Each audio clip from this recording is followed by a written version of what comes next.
Hello बच्चों, मैं हूं आपका इतिहास का सर पवन और मेरे संग पढ़ रहे हैं आप इतिहास की पुस्तक भारतीय इतिहास के कुछ विषय। यदि आप चाहते हैं मेरी वीडियो आप तक सबसे पहले पहुंचे तो जरूरी है मुझे इसी तरह से सब्सक्राइब करते रहिए। आप कर भी रहे हैं, आपका धन्यवाद। चलते हैं आगे।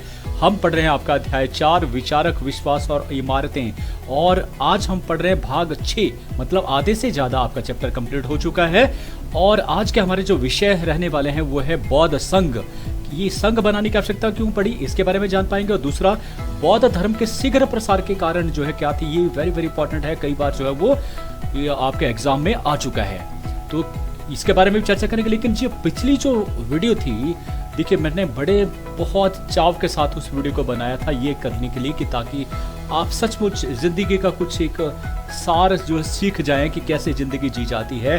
शायद आपने ध्यान से सुना होगा, ऐसा मैं मानता हूं। चलिए उसका टेस्ट छोटा सा ले लेते हैं। 10 जो है क्वेश्चन पूछूंगा बुद्धा से ही रिलेटेड, महात्मा बुद्ध से ही रिलेटेड ये सारे प्रश्न होंगे। पहला, बचपन का नाम क्या था, सिद्धार्थ या फिर वर्धमान? सही उत्तर दीजिए। सिद्धार्थ। वर्धमान किसका था? ये महावीर का नाम था, पिता का नाम। यस, सिद्धार्थ या फिर सुदोधन? सही उत्तर है सुदोधन। और सिद्धार्थ जो है वो किसके था? वर्धमान के पिता का नाम। याद रखना, मैं इसलिए कंपेयरिंग कर रहा हूं कि आपको पूरी तरह से डिफरेंस करना आ जाए कि बुद्ध से रिलेटेड कौन सी चीजें हैं और जैन जो आपका महावीर हैं, वर्धमान है, उनसे रिलेटेड कौन सी चीज है। तीसरा आता है वो है माता का नाम, महामाया या फिर त्रिशला? सही उत्तर है महामाया, और त्रिशला जो है वो वर्धमान की माता का नाम। चौथा आता है पत्नी का नाम। यस, यशोदा या यशोधरा? सही उत्तर है यशोधरा। यशोदा जो है वो महावीर की पत्नी का नाम था।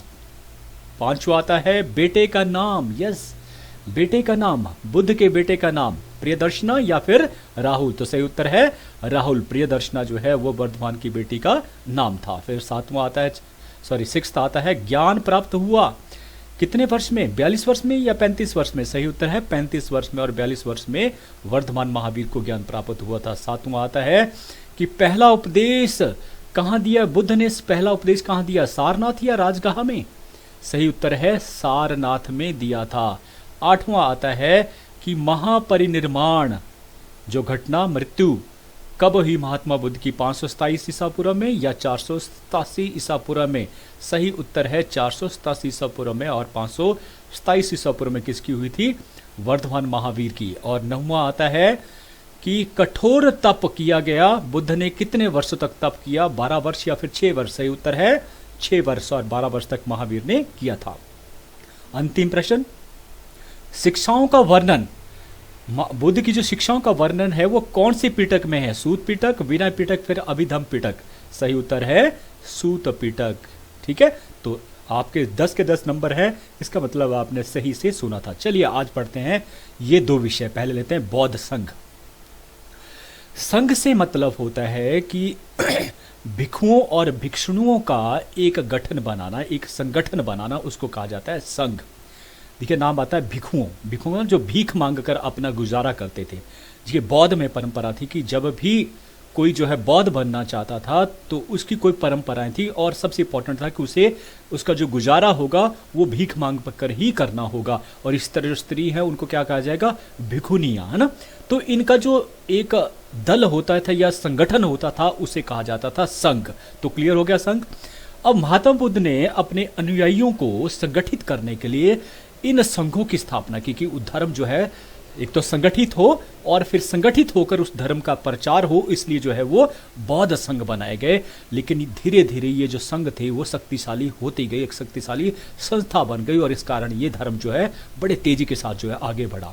तो कहते हैं महात्मा बुद्ध के जो प्रिय शिष्य थे आनंद, याद रखना इनका नाम था आनंद। प्रिय, सबसे प्रिय शिष्य जो है आनंद थे। जब उनकी मौत हुई तो उसी माना जाता है कि उसी के नजदीक जो है वो उनका अंत हुआ था। आनंद से ही बात करते वार्तालाप होते होते तो आनंद ने आग्रह किया था एक बार महात्मा बुद्ध से कि भाई स्त्रियों को भी संघ में शामिल करना। इससे पहले स्त्रियों को संघ में शामिल नहीं किया जाता था, तो उनके अनुरोध पर जो स्त्रियों को शामिल किया गया। और याद रखना पहली जो स्त्री जो उनकी अनुयायी बनी थी वो उनकी माता नहीं उपमाता थी।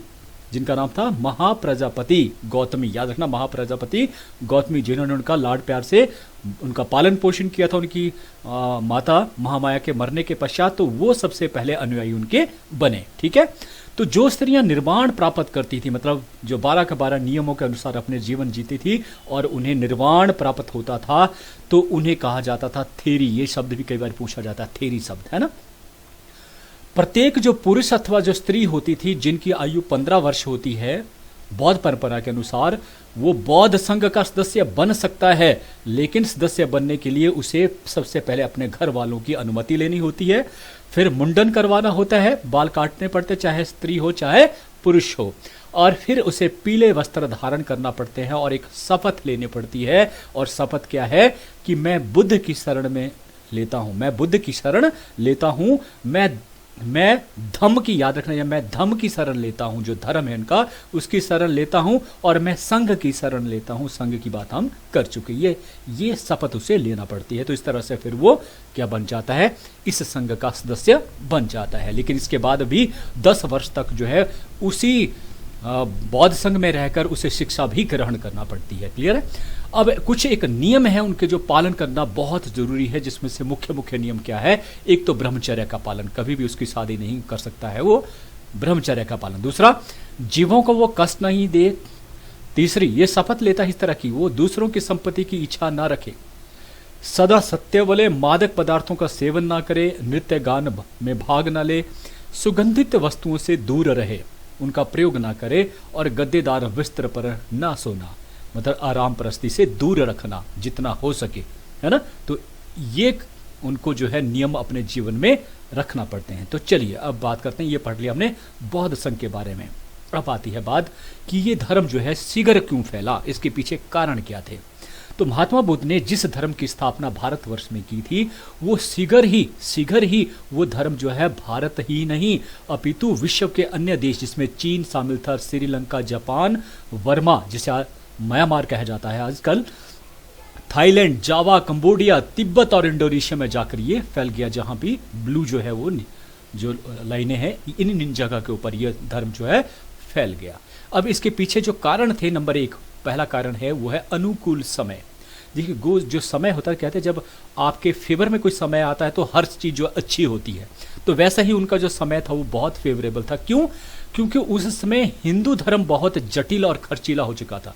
उस समय केवल एकमात्र ही धर्म था, उसमें सिख धर्म बहुत बाद में आया और धर्म भी, लेकिन उस समय हिंदू धर्म था। तो हिंदू धर्म क्या था, वो जटिल और खर्चीला, उसके बारे में हम पढ़ चुके हैं कैसे जटिल था और कैसे खर्चीला था। तो इसके कारण क्या था कि लोग उससे तंग आ चुके थे और इसलिए वो दूसरे धर्म की तलाश में, दूसरे धर्म जैसे ही उनको अच्छा लगा उसमें वो क्यों कर्म कांड, पशु बलियां, यज्ञ, जाति भेदभाव, भाई इन चीजों से लोग जो है तंग आ चुके थे। और जाति भेदभाव में जो सबसे निम्न वर्ग था जिसको एक्सप्लॉइट किया जाता था धर्म के नाम पर, वो सबसे ज्यादा तंग था। और उनको जब ये धर्म मिला उन्होंने एकदम से उसको अपनाया। क्लियर हो गया, ये होगा पहला कारण। फिर उसके बाद बात करते हैं हम सरल शिक्षाएं, कि भाई बौद्ध धर्म की जो धर्म में जो है आत्मा परमात्मा की बात करें, ये हिंदू धर्म से जो है वो थ्योरी है। भाई आत्मा है हमारे ऊपर और उसमें परमात्मा में लीन होना है, फिर स्वर्ग है और नरक है मरने के पश्चात। ये जो थ्योरी है ना, इससे लोग तंग आ गए कि भाई जो कुछ भी मिलेगा वो उसके बाद ही मिलेगा, स्वर्ग मिलेगा, नरक, उसके लिए क्या करना होगा, क्या प्रबंध होंगे, उसके लिए कर्म कांड बहुत ज्यादा थे। तो ये जो जटिल प्रश्न थे ये किसमें थे, हिंदू धर्म में थे। लेकिन हम बात करते हैं बौद्ध धर्म में, तो उनकी जो शिक्षाएं क्या थी वो बिल्कुल ही सरल थी। और ये जो सरल शिक्षाएं थी ये लोगों के दिलों में इन्होंने घर कर गए, समझ भी लिए, भाई अच्छा भी लगा कि ये है, बस ऐसा मैं कर सकता हूं, कोई ज्यादा मुश्किल कार्य नहीं है। तो इस तरह से ये सरल शिक्षाएं होने के कारण जो है धर्म जल्दी से फैला। फिर तीसरा था सरल भाषा। हम बात कर चुके हैं कि संस्कृत भाषा को कई ही जान पाते थे। अब तो सभी स्कूलों में संस्कृत भाषा जो है वो सिखाई जा रही है, लेकिन एक समय था, हमारा समय था, संस्कृत भाषा किसी को नहीं आती थी। अभी वो क्या बोल रहा है, पुरोहित आके क्या बोल रहा है क्या मालूम। तो थोड़े टाइम के बाद जो है उबासियां लेना लोग शुरू कर देते थे। तो जिस भाषा को हम समझ ना पाए उसको, उसकी महत्ता, उसका पवित्रता कैसे आभास होगा कि वो क्या सुना रहा है, क्या हो रहा है। तो इसलिए भी जो है सरल भाषा ना होने के, और जबकि क्या किया बुद्धा ने, क्या किया, किस भाषा को चुना, उन्होंने उन्होंने जो आम भाषा थी, जो जनसाधारण की जो भाषा थी, पाली भाषा, उसमें अपने उपदेश दिए और लोगों को समझ आया और वो घर घर की लोगों के दिलों में बस गई। तो इसलिए सरल भाषा भी जो है कारण बनी बौद्ध धर्म के शीघ्र प्रसार की। फिर चौथा आता है महात्मा बुद्ध का व्यक्तित्व, सबसे इंपॉर्टेंट व्यक्तित्व, कि कोई व्यक्ति आपके पास खड़ा है और तब तक आप उसके बारे में सही सही आंकलन नहीं कर पाएंगे जब तक वो अपने व्याख्यान नहीं बोलेगा, अपना मुंह नहीं खोलेगा। और जिस दिन वो खोलेगा तो एक सुंदर व्यक्ति भी जो है बदसूरत लगेगा। कोई बहुत सुंदर व्यक्ति है, बहुत देखने में बहुत अच्छा लग रहा, लेकिन जब उसने शब्दों को बोला, मतलब उसके मुंह से जो शब्द निकले वो इस तरह के थे जैसे अनपढ़ गवार की तरह गाली गलौज, तो आप क्या बोलेंगे? बहुत खूबसूरत उसका व्यक्तित्व। तो व्यक्तित्व होता है आपके विचारों से, आपका अंदर जो है वही व्यक्तित्व आपका बाहर निकलता है शब्दों के जरिए। तो महात्मा बुद्ध का व्यक्तित्व देखिए क्या था, उनमें नम्रता का भाव था, त्याग का भाव था, लोगों के लिए करना, भाई अपने लिए नहीं। यह त्याग ही था कि एक राजकुमार होते हुए भी उन्होंने ऐश्वर्य का जीवन छोड़ दिया, सुंदर स्त्री को छोड़ दिया, पत्नी को छोड़ दिया, पुत्र का मोह त्याग दिया। तो ये त्याग की भावना, सत्य को स्वीकार करना, मृत्यु है स्वीकार किया गया, दुख है ये स्वीकार किया उन्होंने। जबकि वो क्या थे? राजकुमार, वो सुखी थे, लेकिन उन्होंने लोगों का जो सत्य था उसे जान पाया था। तो ये उन्होंने जीवित उदाहरण थे, उनके अपने जीवन के उदाहरण थे जो लोगों को उन्होंने दिखाए। उन्होंने जिस बात को प्रचार किया, जो भी उन्होंने कहा, जो भी उन्होंने लोगों को कहा कि ऐसा मत कीजिए, ऐसा करिए, वो उन्होंने सबसे पहले अपने जीवन में उस चीज को अपनाया, खुद को अपनाया, फिर उन्होंने ये उदाहरण प्रस्तुत। तो ये इस तरह का उदाहरण प्रस्तुत करने पर जो है उनका व्यक्तित्व था, लोगों को समझ आया, तो इसलिए लोग उनकी बातों को मानने लगे। एक टीचर, एक अध्यापक जो है खुद जो है वो नशा करता है, बीड़ी सिगरेट पीता है, फिर बच्चों को कहता है बेटा ऐसा मत करो, तो उसकी बात कौन मानने वाला है? ठीक है, तो वो व्यक्तित्व, ऐसा व्यक्तित्व जो खुद उन चीजों को समेटे हुए है, तो लोग जो है उसके व्यक्तित्व से प्रभावित होकर वो हर एक कार्य करते हैं जो वो कहता है। तो ऐसा ही बुद्धा के साथ हुआ, इसलिए भी ये धर्म जो है शीघ्र फैला। पांचवा आता है समानता का सिद्धांत, प्रिंसिपल ऑफ इक्वालिटी, कि बौद्ध धर्म वो धर्म था जहां ना कोई ब्राह्मण था, ना कोई क्षत्रिय था, ना वैश्य था, ना शूद्र था, सभी समान थे।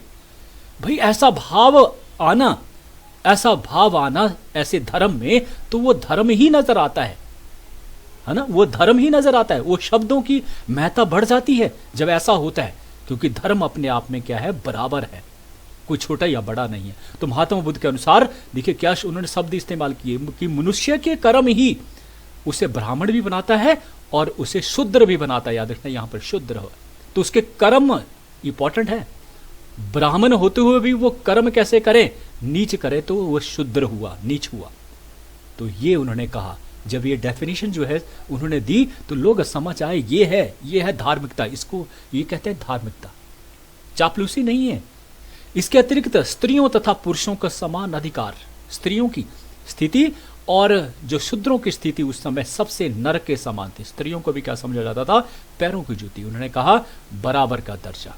तो इसलिए जो लोगों को ऐसा लगा कि ये है धर्म, और इसलिए लोग उसमें शामिल हुए समानता के भाव से। फिर छठा आता है बौद्ध संघ के प्रयत्न, कि जो संघ बने थे भिक्षु और भिक्षुणी के, उन संघों में लोगों ने बहुत त्याग किया।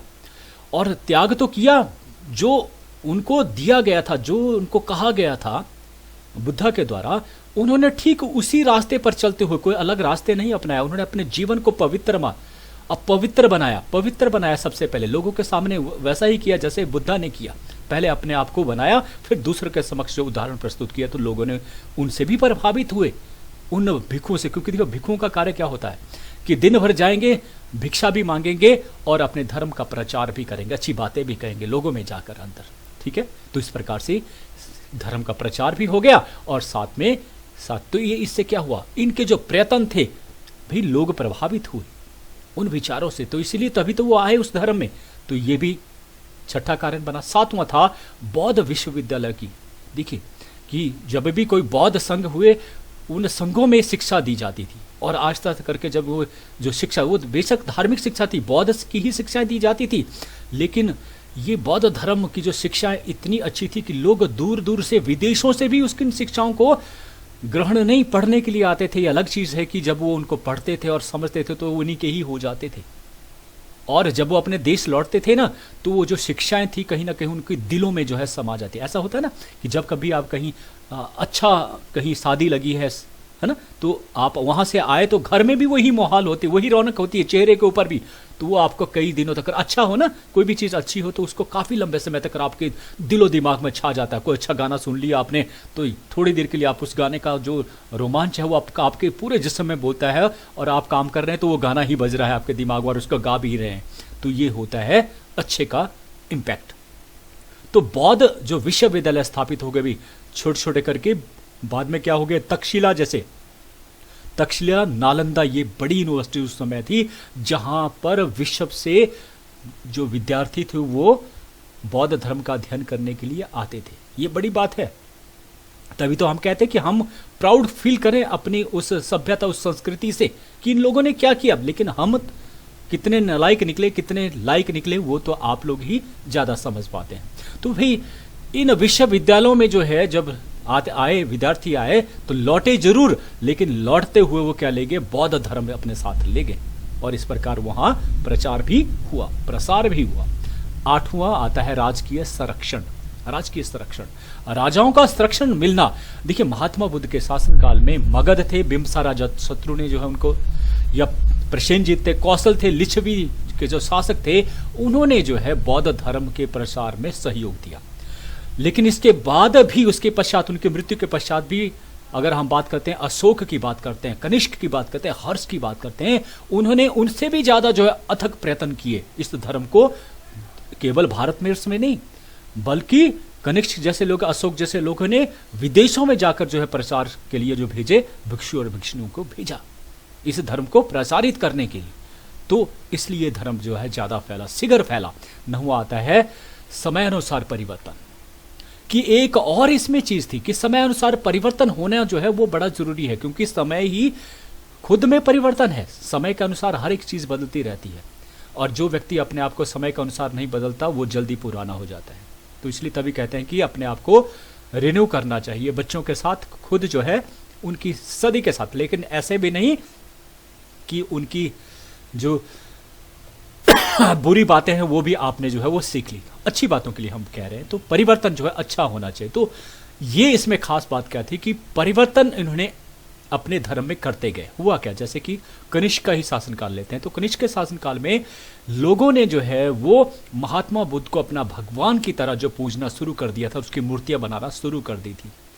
तो लेकिन इसकी इजाजत अभी नहीं मिली थी, लेकिन कनिष्क ने इसकी इजाजत दी और इस प्रकार से मूर्तियां बनाना शुरू हो गया। तो एक तरह से नया एक धर्म इजाद हो गया, नई शाखा पैदा होगी, और जिसे कहा गया महायान शाखा। कौन से, कनिष्क के शासनकाल में महायान शाखा बनी। तो इस तरह से 2 शाखाओं में विभाजित हो गया भाई।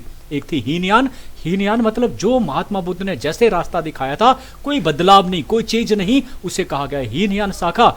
और जिसमें बदलाव लाए गए, मूर्तियां भी स्थापित हो गई, भाषा भी संस्कृत को अपना लिया, तो इसे कहा गया महायान शाखा।